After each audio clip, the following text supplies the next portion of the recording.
Hello friends, today in our topic we are going to learn about combining words అంటే కలిపే పదాల గురించి తెలుసుకుందాం అన్నమాట. ఇంతవరకు మనం స్పోకెన్ ఇంగ్లీష్లో ఎలా పలకాలి, ఎప్పుడు ఏ సందర్భాల్లో ఎలాంటి వర్డ్స్ యూజ్ చేయాలి, పొజిషన్ వర్డ్స్ వరకు నేర్చుకున్నాం అన్నమాట.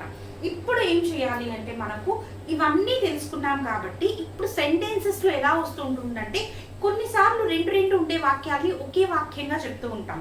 In some cases it happens అన్నమాట. ఏం చెప్తూ ఉంటాము, రెండు చెప్పడానికన్నా సపరేట్గా two sentences instead of saying them what will do, will combine them together and form one sentence. అంటే రెండు సెంటెన్స్ని కలిపేసి ఒక్క వాక్యంగా చెప్తూ ఉంటాం, వన్ సెంటెన్స్ గా చెప్తూ ఉంటాం. అలాంటి వాటి గురించి ఈరోజు నేర్చుకున్నాము. ద మోస్ట్ ఇంపార్టెంట్ ఒక్కటే రాశారు, చాలా ఉన్నాయన్నమాట దీంట్లో మనకు కంబైనింగ్ వర్డ్స్ లో. మనకు రోజు మనం వాడే కొన్ని పదాలు వరకు ఒక 10 వర్డ్స్ వరకు నేను ఇక్కడ మీకు మెన్షన్ చేశాను అనమాట. మరి వీడియోని చివరి వరకు స్కిప్ చేయకుండా చూడండి, ఎందుకంటే ఏదో ఒక్క చిన్న విషయం కూడా మీకు యూజ్ అవ్వచ్చు దీంట్లో. Welcome to my YouTube channel, this is learning with Geetha. ఇంతవరకు నా ఛానల్ సబ్స్క్రైబ్ చేసుకోకపోతే ఇప్పుడు వెంటనే సబ్స్క్రైబ్ చేసుకోండి, పక్కన ఉన్న బెల్ ఐకాన్ ని కూడా ప్రెస్ చేసుకోండి. మా నోటిఫికేషన్స్ మీకు ముందుగానే వస్తూ ఉంటాయి. Now let's enter into the topic. చూడండి, ఇక్కడ కంబైనింగ్ వర్డ్స్ అంటే కలిపే పదాలు అని చెప్పాను నేను.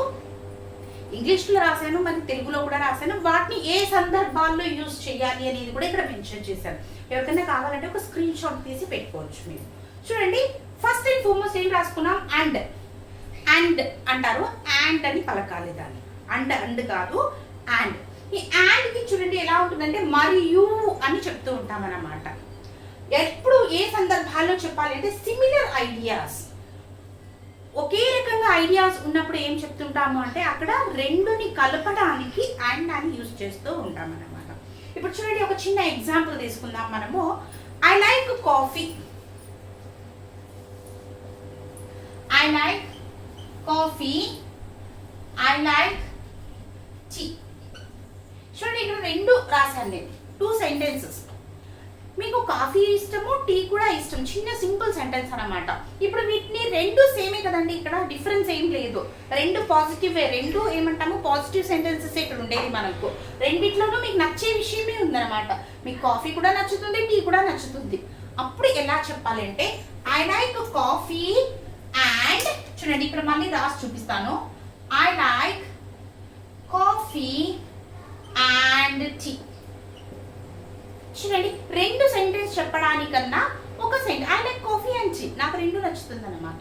సపోజ్ మీరు ఎవరికన్నా ఫ్రెండ్స్ ఉంటారు, మీకు కార్డ్స్ ఇవ్వడానికి, మీ వెడ్డింగ్ కార్డు ఏదో ఒకటి ఇవ్వడానికి వెళ్తూ ఉంటారు. I gave my wedding card to Ramesh, I gave my wedding card to Mohan, ఇలా చెప్తూ ఉంటారు. ఇక్కడ రమేష్కి నేను వెడ్డింగ్ కార్డు ఇచ్చాను, మోహన్కి నేను వెడ్డింగ్ కార్డు ఇచ్చాను. అలా రెండు సపరేట్గా చెప్పడానికన్నా ఏం చెప్తుంటారు, నేను రమేష్కి మరి మోహన్కి, మరియు అక్కడ యూజ్ చేస్తారు కదా మీరు, మోహన్కి వెడ్డింగ్ కార్డ్ ఇచ్చాను. I gave my wedding card to Ramesh and Mohan. Simple కదండి. అలాంటి సందర్భాల్లో కలిపి రెండు మరియు అని వచ్చినప్పుడు, పాజిటివ్నెస్ ఉన్నప్పుడు we used to use this and అని యూజ్ చేస్తూ ఉంటాం అనమాట. అది నెక్స్ట్ ఇక్కడ చూడండి, బట్ అంటే ఎలా అంటే దానికి గోడ మీద బల్లిలాగా చెప్పడం, కానీ అని చెప్తుంటారు కదా. అలాంటి సందర్భాల్లో కొన్నిసార్లు ఇలా ఉండొచ్చు, కొన్నిసార్లు అలా ఉండొచ్చు. ఇప్పుడు క్యాట్ ఆన్ ద వాల్ అని చెప్తూ ఉంటాం. క్యాట్ ఆన్ ద వాల్ అంటే పిల్లి ఇటు పక్కగానే ఎగురొచ్చు, అటు పక్కగానే ఎగురొచ్చు. We don't know that. In such cases కానీ అని యూజ్ చేస్తుంటారు కదా, దాన్ని ఇంగ్లీష్లో ఎలా అనాలి, బట్ అని యూజ్ చేస్తూ ఉంటాం అనమాట. కాంట్రాస్టింగ్ ఐడియాస్ అంటే కాంట్రాస్టింగ్ ఉండొచ్చు, ఉండకపోవచ్చు, చెప్పొచ్చు, చెప్పకపోవచ్చు, చెయ్యొచ్చు, చెయ్యకపోవచ్చు. ఇలా ఉన్నప్పుడు ఎలా యూజ్ చేస్తామంటే బట్ అని యూజ్ చేస్తాం అనమాట. చూడండి, ఇక్కడ మీకు ఒకటి పాజిటివ్ ఉంటుంది, ఒకటి నెగిటివ్ ఉంటుంది. ఇక్కడ ఇది మటుకు బాగా గుర్తుపెట్టుకోవాలి మనం.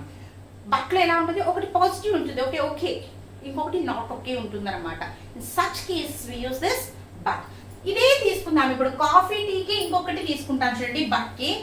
I like coffee, I don't like tea.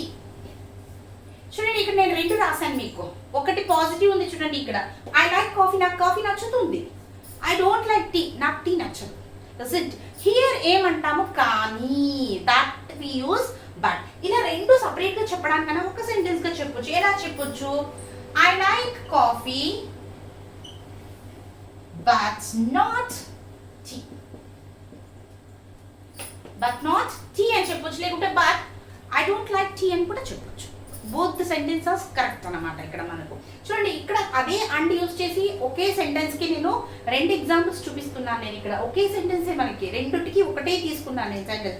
But depending upon the situation how you feel, మనం ఎలా అనుకుంటామో దాన్ని బట్టి అక్కడ వర్డ్స్ అనేది మనకు చేంజ్ అవుతూనే ఉంటుంది అనమాట. అండ్ నెక్స్ట్ ఇక్కడ థర్డ్ వన్ ఏం తీసుకున్నాం, ఆర్, చాయిస్ అన్నమాట. ఆర్ అనేది ఏమంటారు, లేదా ఐదర్ దిస్ ఆర్ దట్ అని చెప్తుంటాం కదా, అలాంటి సమయంలో ఇది లేకపోతే అది ఏదైనా ఓకే. ఆర్ లేదా అని చెప్పడానికి ఏమంటాం మనము, ఆర్ చాయిస్ అన్నమాట. ఇప్పుడు చూడండి జ్యూస్ ఇచ్చింటారు మీకు, అక్కడ జ్యూసెస్ ఉంటుంది, ఏ జ్యూస్ తీసుకుంటారు అంటారు అనుకోండి. సింపుల్ ఎగ్జాంపుల్స్ ఇవన్నీ మనకు, ఎందుకంటే డైలీ లైఫ్ కి యూజ్ అయ్యే ఎగ్జాంపుల్స్ ఇస్తే it will be better understanding for you, మీకు బాగా గుర్తుండిపోతాయి అన్నమాట. దట్స్ వై చాలా సింపుల్ గా సెంటెన్సెస్ నేను ఇక్కడ యూజ్ చేస్తున్నాను. ఆర్ మ్యాంగో జ్యూస్ ఉంటుంది, ఆపిల్ జ్యూస్ ఉంటుంది, గ్రేప్ జ్యూస్ ఉంటుంది, అన్నీ ఉంటాయి అన్నమాట. అక్కడ మీరు ఏదన్నా తీసుకోవచ్చు, ఏదో ఒకటి తీసుకురా అంటాం కదా, ఇది లేకపోతే అది అని చెప్తుంటాం కదా, చాయిస్ అన్నమాట. ఆర్ అని చెప్తాం, రెండిట్లో ఏదో ఒక చాయిస్ తీసుకుంటారన్నమాట. Bring me orange juice or mango juice అంటే ఆరెంజ్ జ్యూస్ అన్న తీసుకో, లేకపోతే ఆ లేక అనే దాన్ని ఆర్ అని యూజ్ చేస్తామన్నమాట మనం. How do we say here, get me mango or orange juice అంటే నాకు ఆరెంజ్ జ్యూస్ అన్న తీసుకురండి, లేకుంటే మ్యాంగో జ్యూస్ అన్న తీసుకురండి. Both are preferable to me, ఏది ఉన్నా పర్లేదు నాకు అని చెప్తుంటాం కదండి, ఆ లేదు ఆర్ అని అక్కడ యూజ్ చేస్తాం. నెక్స్ట్ వచ్చి మనకు సో అనేది పర్పస్ అన్నమాట, రీజన్ చెప్తుంటారు. పర్పస్ ఏమంటారు మీరు తెలుగులో, it's called purpose it self. కాబట్టి అని చెప్తుంటాం కదండి, అవసరం కాబట్టి, ఆ కాబట్టిని పర్పస్ అవసరాన్ని బట్టి, ఆ పర్పస్ ని బట్టి ఏమంటుంటాము, సో ఆ పర్పస్ అన్నమాట. ఐ నీడ్ అమౌంట్ ఆఫ్ ₹100, నాకు అవసరం అన్నమాట, పర్పస్ నాకు. I need an amount of ₹100, ఒక ₹100 నాకు. సో హీ గేవ్ మీ, దానికోసమే వాళ్ళు నాకు ఇచ్చారు. అక్కడ పర్పస్ ఉంది కదా, దట్ పర్పస్ సో అని చెప్తూ ఉంటాం అన్నమాట. ఏమంటాం ఈ తెలుగులో మనము, కాబట్టి, దానికి కాబట్టి ఇచ్చారు. చూడండి, ఐ గేవ్ హిమ్ రూపీస్. ఇప్పుడు రూపీస్ ఇలా రాయాలి చూడండి మనము, ₹100. So he bought a cake. ఆయన కేక్ తెచ్చిచ్చారు, ఎందుకు తెచ్చిచ్చారు, because I gave him 100, so I gave him 100. ఆయన నాకు కేక్ తెచ్చిచ్చారు కాబట్టి, సో దానికోసమే నేను ₹100 ఇచ్చాను. ఎందుకు మీరు ₹100 ఇచ్చారు, ఇక్కడ నాకు కేక్ తెచ్చిచ్చారు కాబట్టి నేను ఏం చేశాను, అక్కడ ఒక ₹100 వాళ్ళకి ఇచ్చేసాను. దిస్ ఇస్ ద మీనింగ్ అన్నమాట. కాబట్టి, సో కాబట్టి అనేది అంటే, సో ఎందుకు అని వస్తుంది కదండి క్వశ్చన్, అక్కడ కాబట్టి అని చెప్తుంటాం కదా, so I gave, so I did. మీరు ఎందుకు కొట్టారు వాళ్ళని, he hit me, so I hit him. తను నన్ను కొట్టాడు, దానికోసమే నేను వాళ్ళని కొట్టాను మళ్ళీ. isn't or not? This is what here so అని అక్కడ యూజ్ చేస్తూ ఉంటాం అన్నమాట. And the next one here, see here మనకు because, since, as. చూడండి, బికాస్ అనేది ఎందుకు అంటామంటే రీజన్ అన్నమాట. ఎందుకు అని చెప్తుంటాం కదా, ఆ ఎందుకు అనేది రీజన్. మీరు ఏదన్నా చేసినప్పుడు ఎందుకు అని క్వశ్చన్ వచ్చిందంటే అక్కడ ఏం చెప్తాము, కారణం చెప్తాం కదండి, ఎందుకు జరిగింది అలా అని. ఆ కారణాన్ని ఏమంటాము, రీజనింగ్ అని చెప్తాం అనమాట ఇంగ్లీష్ లో. బికాస్ అంటే ఎందుకంటే, బికాస్ మీన్స్ వాట్, ఎందుకంటే. అండ్ సిన్స్ అంటే నుండి, అప్పటి నుండి, ఇప్పటి నుండి, ఈ నుండి అని యూజ్ చేస్తాం కదా, దానికి సిన్స్ అని మెన్షన్ చేస్తాము. అండ్ యాజ్ కి కూడా ఏం చెప్తాం మనము, గా. ఇవన్నీ ఏమంటే రీజనింగ్ అన్నమాట. ఏమంటారు, కారణాలు చెప్పే వాటికి. ఏదో ఒక కారణం చెప్తూ ఉంటాం కదండి, ఏదో ఒక రీజన్ చెప్తూ ఉంటాం. ఎందుకు రాలేదు, స్కూల్కి ఎందుకు రాలేదని టీచర్ మేడం పిల్లవాడిని అడిగితే ఏం చెప్తాడు, madam I yesterday I did not come to school because I was ill. Because అని యూజ్ చేస్తారు. అదే సెంటెన్స్ ఎలా చెప్పొచ్చు, yesterday I did not come to school since I was sick. Yesterday I did not come to school as I was sick. మూడు correct అన్నమాట మనకు. ఎందుకంటే అక్కడ ఏం చెప్తున్నాం, రీజన్. ఎందుకు రాలేదు, ఎందుకు చెయ్యలేదు, అలాంటి వాటికి రీజన్ కి మీరు సమాధానం చెప్పేటప్పుడు ఎలా చెప్పాలి, బికాస్, సిన్స్, యాజ్ ఈ 3 వర్డ్స్ లో ఏదన్నా వర్డ్ యూస్ చేసినా కూడా ఇట్స్ కరెక్ట్ అన్నమాట మనకు. See here, let me take one example. చూడండి ఇక్కడ she did not come because she was sick. మీరు అదే ఇది బికాస్ యూస్ చేయకుండా మీరు చెప్పారనుకో she did not come but she was sick. We used to do that, isn't or not? We used to use that language. How do you say she did not come, she was sick? అక్కడ ఒక reason అనేది చెప్పాలి కదా మనము. That reasoning word should be they connecting word. ఈ రెండింటిని connect చేయడానికి ఒక వర్డ్ కావాలి అక్కడ. అక్కడ ఏం యూజ్ చేయాలి, రీజన్ చెప్తున్నారు కాబట్టి బికాస్. బికాస్ ప్లేస్ లో ఏం యూజ్ చేయొచ్చు మనము, బికాస్ కన్నా యాజ్ కూడా యూజ్ చేయొచ్చు, లేకుంటే ఇంకొకటి సిన్స్ అని కూడా యూజ్ చేయొచ్చు. చూడండి 3 వర్డ్స్, ఈ మూడిట్లో ఏది యూజ్ చేసినా మనం అక్కడ కరెక్ట్ అన్నమాట. So she did not come as she was sick, she did not come because she was sick, she did not come since she was sick.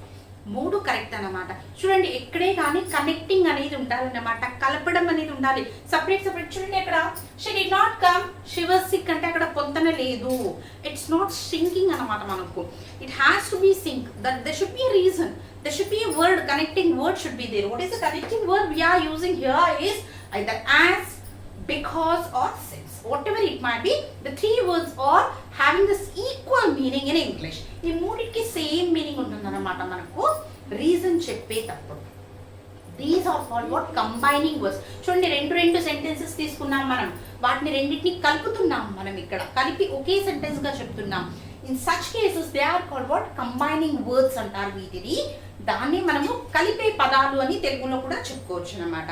అంత నెక్స్ట్ వన్ చూడండి ఇక్కడ మనకు ఆఫ్టర్, బిఫోర్, వెన్. ఆఫ్టర్ తరువాత, before ముందు, when ఎప్పుడు, isn't or not. వీటిని ఎప్పుడు use చేస్తామంటే టైం చెప్పేటప్పుడు యూజ్ చేస్తాం. చూడండి I came to school after this bell rang. I went to cinema after it started. చూడండి I went to cinema, it started. అక్కడ ఏమన్నా కనెక్టింగ్ అవుతా ఉందా, లేదు. ఆఫ్టర్ నేను సినిమాకి వెళ్ళాను, సినిమా స్టార్ట్ అయిపోయింది. అక్కడ చూడండి 2 సెంటెన్స్కి ఇక్కడ కనెక్షన్ అనేది లేదు. నేను సినిమాకి వెళ్ళాను కానీ ఎప్పుడు వెళ్ళాను నేను, తరువాత సినిమా స్టార్ట్ అయిన తరువాత సినిమాకి వెళ్ళాను. isn't or not. అక్కడ ఏం చెప్తున్నాము, తరువాత. we are using there, we are combining 2 sentences. Cinema start అయిన తరువాత నేను సినిమాకి వెళ్ళాను. This is how we say in Telugu. Because చూడండి మనం ఆలోచించాం తెలుగులో, ఎందుకంటే మనకు తెలుసు. బట్ ఇంగ్లీష్లో చెప్పాలంటే ఎలా చేస్తూ ఉంటాం, ఆలోచిస్తూ ఉంటాం కదా, ఎక్కడ ఏ వర్డ్ యూజ్ చేయాలి. These are the words you have to use there. ఇలాంటి వర్డ్స్ని మనం అక్కడ యూజ్ చేయాలన్నమాట. I went to cinema after the cinema started. ఇంకొకటి గుర్తు పెట్టుకోవాలి, మీరు థింకింగ్ కూడా తెలుగులో చేసి మీరు దాన్ని ఇంగ్లీష్లో ట్రాన్స్లేట్ దయచేసి చేయొద్దండి. It definitely grows wrong. 100కి 100% అది తప్పుగానే వెళ్తుంది. In the next coming videos I tell you what are the mistakes we are going to do while speaking in English కదండి. మనం ఇంగ్లీష్లో మాట్లాడేటప్పుడు ఎలాంటి మిస్టేక్స్ చేస్తాము, అలాంటిది ఒక వీడియో నెక్స్ట్ కమింగ్ డేస్లో నేను పెడుతూ ఉన్నానండి. ఇప్పుడు చూడండి మనకి ఆఫ్టర్ అని ఉంది, అంటే తరువాత. I went to cinema, I went to cinema, it started.